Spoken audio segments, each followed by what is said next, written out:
اللہ اکبر۔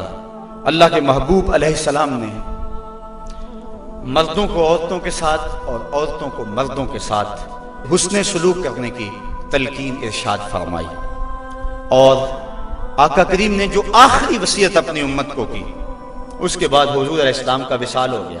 اس کے بعد کوئی وصیت نہیں ہے حضور کی زبان سے جو نکلی۔ فرمایا لوگوں میں تمہیں دو چیزوں کی وصیت کرتا ہوں، ایک الصلاۃ الصلاۃ، نماز نماز، یعنی نماز کو نہ چھوڑنا، اور دوسری وصیت یہ تھی کہ میں دو کمزوروں کے بارے میں تمہیں اللہ سے ڈراتا ہوں، ایک غلام اور دوسری تمہاری بیویاں۔ ان دو کمزوروں کے بارے تمہیں اللہ سے ڈراتا ہوں، ان پہ ظلم نہ کرنا۔ انہوں نے بھاگ تو جانا نہیں ہے، گھر سے نکل تو جانا نہیں ہے، تو ان پہ ظلم کرو گے تو یہ دکھی ہو جائیں گے۔ تو آقا کریم علیہ السلام نے فرمایا ان دو کمزوروں کے بارے میں تمہیں اللہ سے ڈراتا ہوں۔ بلکہ اس قدر حضور نے عورتوں کی نزاکت کا لحاظ رکھا۔ ایک سفر پہ تھے، ایک شخص اونٹوں کو ہانک رہا تھا، اس کا نام تھا انجشا۔ تو وہ جلدی جلدی اونٹوں کو نا ہانکنے کی کوشش کر رہا تھا تاکہ جلدی پہنچ جائے۔ تو آقا کریم نے فرمایا انجشا آہستہ آہستہ، فرمایا یہ جو اونٹوں کے اوپر عورتیں بیٹھی ان کی طرف اشارہ کر کے کہا یہ نازک آبگینے ہیں، کہیں ٹوٹ نہ جائیں۔ عورتوں کو نازک آبگینے قرار دیا۔ آج ہمارے معاشرے کے اندر گھروں میں جو جنگ و جدل کا ماحول ہوتا ہے اور عورتوں کے ساتھ جو سلوک کیا جاتا ہے، بتاؤ یہ نازک آبگینے سلامت رہ سکتے ہیں؟ حضور نے تو فرمایا انجشا اپنے اونٹوں کی رفتار کو کم کرو، کہیں یہ نازک آبگینے نہ ٹوٹ جائیں۔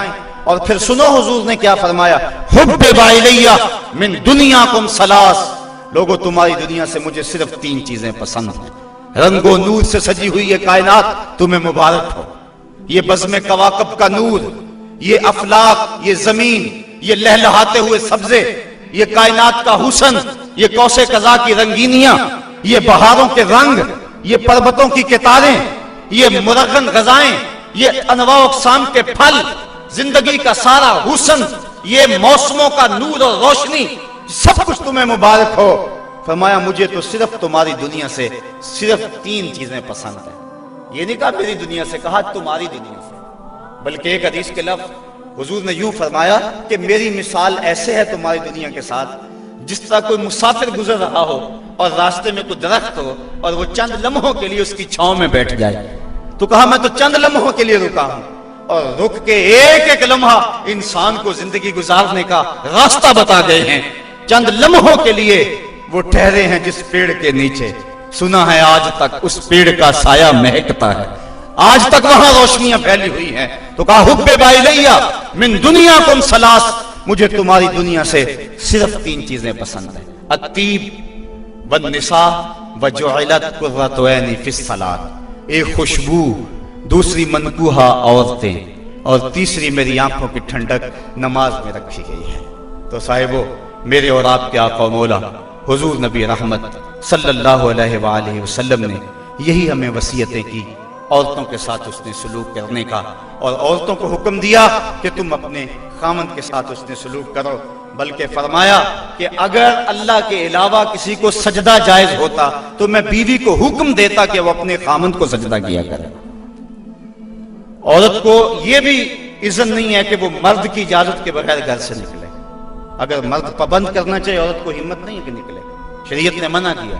بلکہ حضور نے ارشاد فرمایا جب کوئی عورت مرد کی رضا اور اذن کے بغیر گھر سے باہر نکلتی ہے تو آسمانوں کے سارے فرشتے اس عورت پہ لعنتیں نازل کرتے ہیں، اور پھر جب وہ گزرتی ہے جن راہوں سے، انسانوں اور جنوں کے علاوہ باقی ہر درخت، ہر پتھر، ہر شے جو راستے میں آتی ہے اس عورت پہ لعنت بھیجتا ہے۔ تو عورت کو مرد کے اذن کے بغیر گھر سے نکلنے سے روکا گیا۔ اس کو کہا کہ تو گھر میں ٹھہری رہنا، تیری یہ وفا کا تقاضا ہے۔ اور جو دوسرے مرد کو حکم دیا گیا کہ تو نے اس کا خیال رکھنا ہے، جو خود کھائے اس کو کھلائے، جو خود پہنے اس کو پہنائے، اگر کوئی نوبت تکرار اور لڑائی کی آ جائے اس کے چہرے پہ نہیں مارنا۔